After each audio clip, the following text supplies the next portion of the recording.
साथियों, जय हिंद।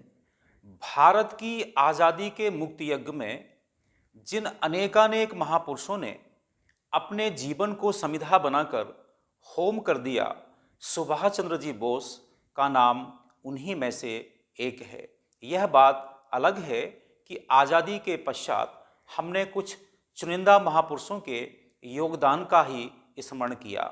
बाकी सुभाष चंद्र जी और उन जैसे अनेकानेक महापुरुषों के योगदान को न केवल हमने भुलाने का प्रयास किया, अपितु झुठलाने का भी प्रयास किया।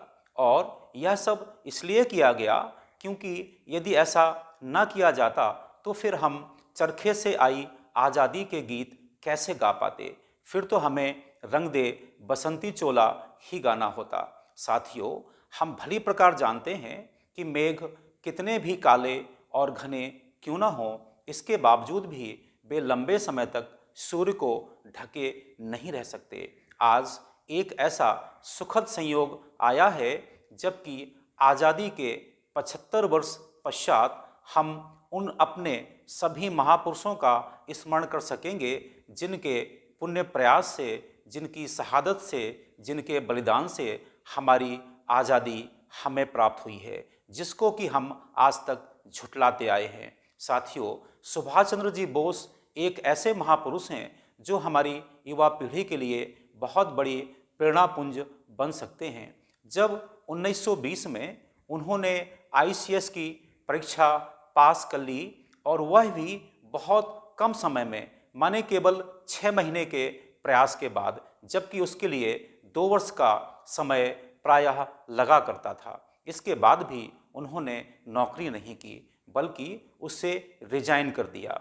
और रिजाइन करने के पश्चात उन्होंने अपने एक मंझले भाई को बड़ा ही मार्मिक और भावुक पत्र लिखा। वह पत्र आज की जो हमारी युवा पीढ़ी है उसके लिए बहुत बड़ी प्रेरणा दे सकती है, क्योंकि एक 23 वर्ष का युवा अपने देश के बारे में क्या विचार रखता है, कैसे सोचता है, जरा आइए देखिए। मैं उन्हीं की पंक्तियां आपके सामने उद्धृत करना चाहता हूं। भारत माँ को गुलामी की जंजीरों से मुक्त कराने के लिए आखिर किसी न किसी को यह त्याग करना ही होगा। इसलिए उस त्याग की शुरुआत स्वयं से ही क्यों नहीं की जानी चाहिए। इस त्याग का अर्थ मैं भली प्रकार समझता हूँ, भयंकर कष्ट और परेशानी, यहाँ तक कि प्राणांत भी। किंतु आज वह समय है जबकि पहला कदम हमें ही रखने के लिए आगे आना होगा। यह थे युवा सुभाष के विचार, जिनकी आयु केवल 23 वर्ष की थी। साथियों, जब वह कांग्रेस के अध्यक्ष बने 1938 में, तब भी उनका जो कृतित्व है वो अभिनंदनीय है, क्योंकि महात्मा गांधी नहीं चाहते थे कि सुभाष चंद्र जी बोस पुनः दोबारा कांग्रेस के अध्यक्ष बने। इसलिए उन्होंने पट्टाभी सीतारमैया को खड़ा किया और यह कहा कि पट्टाभी सीतारमैया की हार मेरी हार मानी जाएगी। गांधी जी के पुरजोर प्रयास और पुरजोर विरोध के बाद भी सुभाष चंद्र जी बोस को प्रचंड बहुमत के साथ कांग्रेस का अध्यक्ष चुन लिया गया। इसके पश्चात उन्हें ऐसा लगा कि यदि वे कांग्रेस के अध्यक्ष बने रहते हैं तो कांग्रेस 2 फाड़ में विभक्त हो जाएगी। इसलिए उन्होंने कांग्रेस के हित के लिए, भारत की आज़ादी के मुक्ति यज्ञ के हित के लिए अपने आप को कांग्रेस से अलग कर लिया। और अलग करने के पश्चात वे क्रमशः भारत की आज़ादी के लिए अपने तरीके से प्रयास करने लगे, क्योंकि उनका मानना था कि अंग्रेज अपने साम्राज्य को छोड़कर यहाँ से यूं ही नहीं जाने वाले हैं, हमें उन्हें हर प्रकार से बाध्य करना होगा। और इसीलिए उन्होंने विदेश की धरती पर जाकर आज़ाद हिंद फौज की रचना की। और ऐसी आज़ाद हिंद फौज जिसने अंग्रेज़ों को न केवल उनको यहाँ से भागने के लिए विवश कर दिया। यह बात अलग है कि हम आज़ादी के मुक्ति यज्ञ में आज़ाद हिंद फौज के योगदान को वह स्थान नहीं दे पाए जो कि उसे मिलना चाहिए था। यह सुभाष चंद्र जी बोस ही थे जिन्होंने आज़ाद हिंद सरकार की यहाँ पर स्थापना की और दिल्ली चलो का नारा दिया। ऐसे सुभाष चंद्र बोस की आज 125वीं जयंती है और उनकी इस जयंती के शुभ अवसर पर पूरा जो कृतज्ञ भारत है उनके प्रति नतमस्तक है।